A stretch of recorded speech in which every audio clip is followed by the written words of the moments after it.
सर्वांचे वेदश्री ज्योतिष मार्गदर्शन या चॅनलमध्ये स्वागत करतो। तर आपण या व्हिडिओमध्ये पाहणार आहोत की लग्न हा जो भाव आहे, म्हणजेच की आपली जी जन्मकुंडली आहे त्या जन्मकुंडलीमधील पूर्व क्षितिजावरती जो लग्न आहे, म्हणजेच की पूर्व क्षितिजावरती जी राशी आहे त्या राशीला किंवा त्या स्थानाला आपण लग्न असे म्हणतो। तर हे जे लग्न आहे किंवा जो भाव आहे, या भावावरून आपले तनु, शरीर, त्यानंतर आपल्या शरीराची रचना, मेंदू, आपली क्षमता, प्रतिकारक शक्ती, हे सर्व काही आपण या प्रथम स्थानावरून आपल्या संबंधित असणाऱ्या शरीरा संबंधित असणाऱ्या सर्व गोष्टींचा आपण यानुसार विचार करत असतो। व्यक्ती दिसण्यास कसा आहे, त्याचा स्वभाव कसा आहे, हे सर्व काही आपण जाणून घेण्याचा प्रयत्न करत असतो। तर जे हे प्रथम स्थान आहे, या प्रथम स्थानामध्ये आपल्या कुंडलीमध्ये हे प्रथम स्थान कोणत्या राशीने व्यापलेले आहे आणि या स्थानामध्ये कोणता ग्रह स्थित आहे, त्या ग्रहाचे फळ कसे आहे ते पाहणे तितकेच गरजेचे आहे। हे राशीनुसार वेगवेगळे फळ आहे आणि ग्रहानुसार सुद्धा वेगवेगळे फळ आहे। पुढच्या व्हिडिओमध्ये आपण नक्कीच पाहू की मेष राशी असेल, या ठिकाणी तुला राशी आहे, तर मेष, वृषभ, मिथुन, कर्क, सिंह, कन्या, तुला, वृश्चिक, धनु, मकर, कुंभ आणि मीन या 12 राशी आल्या।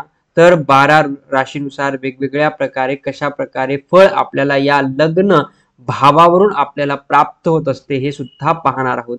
तर या व्हिडिओमध्ये आपण पाहूयात की जे 9 ग्रह आहेत, सूर्य, चंद्र, मंगळ, बुध, गुरु, शुक्र, शनी, राहू, केतू, या 9 ग्रहांचे फळ आपण या ठिकाणी जर रवी आला तर त्याचे फळ कसे असेल, चंद्र आला तर त्याचे फळ कसे आहे, हे सर्व काही आपण या व्हिडिओच्या सहाय्याने पाहणार आहोत। तर हा व्हिडिओ आपण नक्की पूर्ण पाहावा। लग्न कुंडली म्हणजे की आपल्या जन्माचा सारांश दर्शवणारी, त्यानंतर चंद्र कुंडली म्हणजे की आपल्या मनासंबंधित सर्व काही आपल्याला दर्शवते। आपल्या मनानुसार विचार करणे, आपली विचारधारा कशी आहे, आपले मन कसे आहे, चंचल, स्थिर, त्यानंतर आपण विचार कशा प्रकारे करतो, आपण काय करावे काय नाही करावे, हे सर्व काही आपल्याला चंद्र कुंडली दर्शवत असते। त्यानंतर जी आहे ती नवमांश कुंडली ही आपल्याचा भाग्याचा भाग्योदय कसा होईल, आपले विवाह संबंधित प्रश्न, त्या संबंधित त्यासोबतच विवाह पार्टनर कसा आहे, आपण खोलपणे जाण्याची किंवा खोल पाहण्याची आपले जे लग्न आहे किंवा जे नवमांश आहे त्यानुसार आपण पाहू शकतो। तर या व्हिडिओमध्ये आपण पूर्णपणे पाहणार आहोत की प्रथम स्थानामध्ये कोणता ग्रह आहे आणि तो ग्रह कशा प्रकारे आपल्याला फळ देत असतो। या ठिकाणी मी एकदम शॉर्ट मध्ये या ठिकाणी फळ लिहिले आहे, तो फळ कशा प्रकारे आहे ते तुम्ही नक्की पहा। सूर्य ग्रह आहे, तर सूर्य हा तारा आहे किंवा ग्रह आहे। आपण सूर्याला ग्रह असे म्हणतो। तारा हा जरी सूर्याला स्वतःची ऊर्जा, स्वतःचा प्रकाश असला तरी ज्योतिष शास्त्रानुसार सूर्याला तारा न म्हणता ग्रह म्हटले आहे, कारण की सूर्याभोवती किंवा सूर्याच्या ऊर्जेमुळे सर्व काही आकाशमालेमधील जी ग्रह आहेत, 9 ग्रह आहेत, ते भ्रमण करत असतात। त्यानुसार जे सूर्य आहे तो सूर्य जो प्रथम स्थानामध्ये असेल किंवा आपल्या कुंडलीमध्ये आहे तर आत्मविश्वास, नेतृत्व गुण आपल्यामध्ये आणतो। वडिलांशी संबंध ठळक किंवा स्पष्ट किंवा उत्तम असे वडिलांचे संबंध जुळून येत असतात।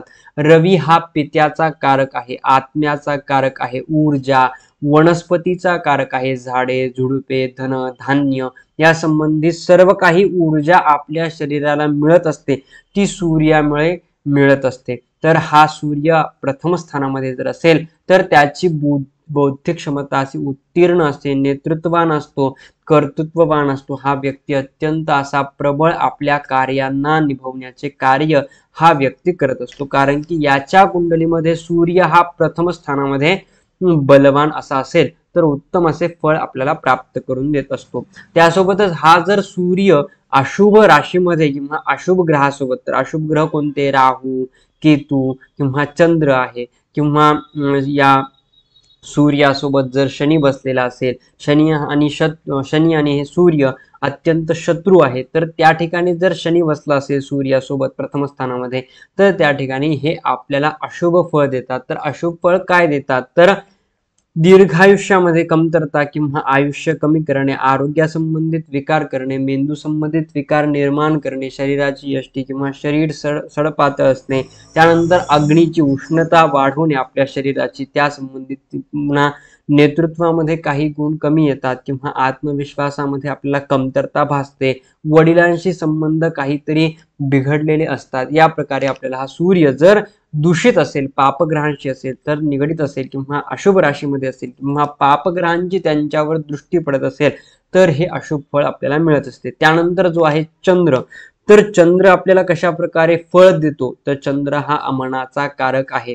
भाव भावनिकता, त्यानंतर संवेदनशीलता, आयशी हट्ट, नाद या संबंधित आपल्याला सर्व काही गोष्टी हा चंद्र दर्शवत असतो. चंद्र हा मनाचा कारक आहे, मनासंबंधित विकार दर्शवत असतो. तर चंद्र हा प्रथम स्थानामध्ये आहे तर या व्यक्तीला कशा प्रकारे फळ मिळत असते, तर मनाचा कारक आहे, त्यामुळे या व्यक्तींना मनानुसार गोष्टी करायला आवडते.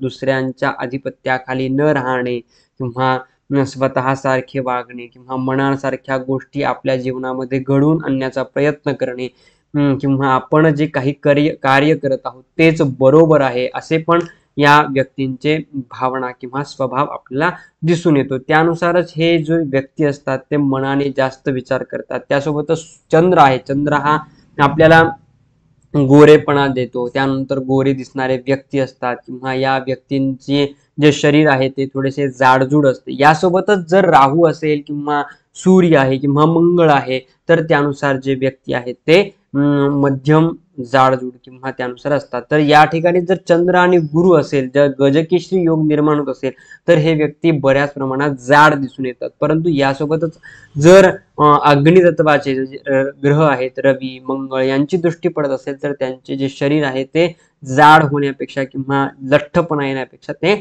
कमी होतात, लठ्ठ. या प्रकारे आपल्याला फळ मिळते. त्यानंतर जो मंगळ ग्रह आहे, मंगळ ग्रह कसा आहे तर मंगळ हा अग्नितत्वाचा आहे.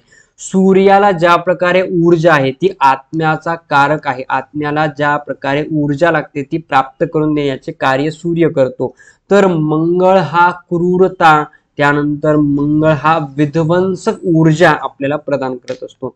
तर मंगळ हा ग्रह जर आपल्या प्रथम स्थानामध्ये चांगला शुभ राशीमध्ये असेल, शुभ ग्रहांसोबत असेल तर आपल्याला लिडरशिप मध्ये कार्य करण्यामध्ये आवड देतो. त्यानंतर आपण जे काही कार्य करतो आहोत त्यामध्ये आपल्याला नेतृत्व करण्याची ताकद किंवा धाडस आपल्यामध्ये आणण्याचे कार्य करतो. त्यानंतर आक्रमकता या व्यक्तींमध्ये जास्त असते, रागिष्ट स्वभाव असतो, प्रथम स्थानामध्ये आहे त्यामुळे मंगळ दोष सुद्धा या व्यक्तींना निर्माण होतो. त्यानंतर धाडस, अपघाताची शक्यता सुद्धा असते, मेंदू संबंधित विकार होतात किंवा मेंदूमध्ये रक्ताच्या गाठी होणे, रक्तस्राव होणे. त्यासोबतच मंगळ हा प्रथम स्थानामध्ये असल्यामुळे बऱ्याच व्यक्तींच्या डॉक्टर होण्याचे योग जो आहे तर ते या प्रथम स्थानामध्ये मंगळ असल्यामुळे होण्याचे योग निर्माण होत असतात किंवा रक्तासंबंधित कार्य, ब्लड संबंधित कार्य किंवा लाल वस्तू संबंधित कार्य करणारे व्यक्ती हे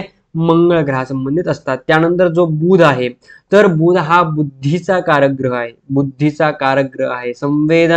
त्यानंतर संवेदना आहे, तर विचारधारा आहे, आपण कशा प्रकारे आपला विचार करतो, आपली बौद्धिक क्षमता कशी आहे हे सर्व काही आपल्याला बुध ग्रह दर्शवत असतो. तर हा प्रथम स्थानामध्ये आहे. तर आपल्या प्रथम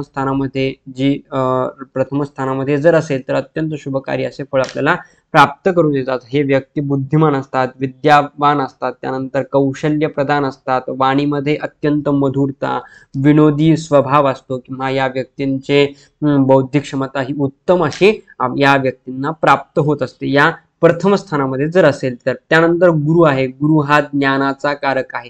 ज्ञान देणारा कार्य जे आहे ते गुरु ग्रह करतात. एखादा व्यक्ती कुठपर्यंत शिकेल, कुठपर्यंत त्याला शिक्षा प्राप्त होईल हे सर्व काही पाहण्यासाठी आपण या गुरुग्रह पाहत असतो.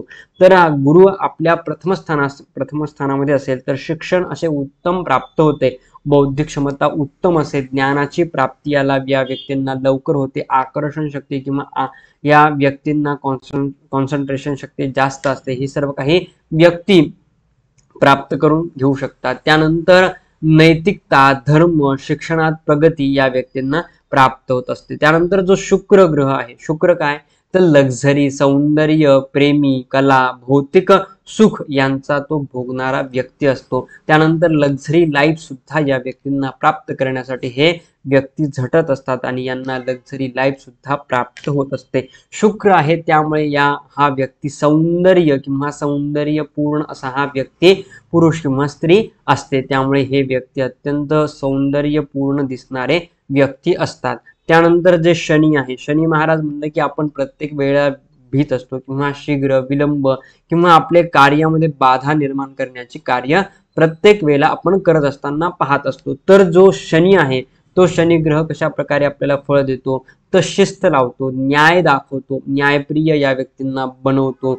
बऱ्याच वेळेला तुम्ही पाहिले असेल की एखादा व्यक्ती जो आहे तो वेळेचे महत्त्व खूप पाळतो, तर त्या व्यक्तींच्या कुंडलीमध्ये शनी हा प्रथम स्थानामध्ये असतो किंवा प्रथम स्थानावरती दृष्टी टाकत असतो। त्या प्रकारे हे शिस्त पाळत असतात। त्यानंतर विलंब म्हणजे आपल्या कामामध्ये विलंब करणे, म्हणजेच की शिस्त पाळतात, सर्व काही गोष्टी व्यवस्थित होतात, परंतु यांच्या जीवनामध्ये ज्या गोष्टी योग्य वेळेला व्हायच्या असतात, जसे की विवाह आहे, नोकरी आहे, या वेळेवर लागणे, वेळेवरती विवाह होणे हे गरजेचे असते, तर त्यामध्ये विलंब होण्याचे कार्य या शनी महाराजांमुळे होत असते। त्यानंतर परिश्रम हे व्यक्ती खूप करत असतात, या व्यक्तींवरती जबाबदारी सुद्धा बऱ्याच प्रमाणात येत असते, मोठ्या व्यक्तींची किंवा मोठ्या भावांची किंवा लहान भावाची सुद्धा किंवा बहीण भावांची जबाबदारी या व्यक्तींवरती लवकर पडत असते।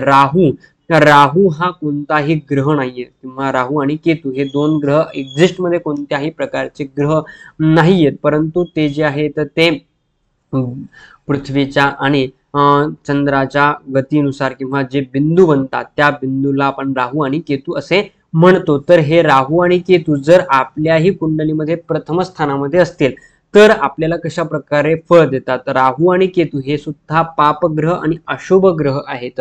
तर हे पापग्रह जे आहेत ते अनपेक्षित यश प्राप्त करून देतात, जसे की जो राहू आहे तो अनपेक्षित यश प्राप्त करून देतो किंवा अपयश सुद्धा प्राप्त करून देत असतो। म्हणजेच की जर तो चांगल्या ग्रहामध्ये आहे किंवा शुभ ग्रहासोबत आहे किंवा तो जो ग्रह आहे राहू तो अत्यंत शुभकारी फळ देण्याचे कार्य सुद्धा करत असतो, परंतु त्यासोबत जो योग बनत आहे तो योग जो आहे तो शुभ योग असणे किंवा त्या स्थानामध्ये तो अत्यंत चांगला प्रबळ जर बनत असेल तर नक्कीच यांना यश प्राप्त करून देण्याचे कार्य करत असतो। त्यासोबतच या व्यक्तींना तो भ्रमामध्ये बऱ्याच वेळेला राहतात किंवा मला या गोष्टीतून लाभ होत आहे, परंतु त्याला ऍक्च्युअल मध्ये दीर्घ काळानंतर समजून येते की या गोष्टींमध्ये मला लाभ होत नाही किंवा त्यामध्ये बऱ्याच वेळेला अडचणी येणे किंवा अपघात होणे, काही ना काहीतरी घटना यांच्या जीवनामध्ये अशुभ होत असतात। या प्रकारे हे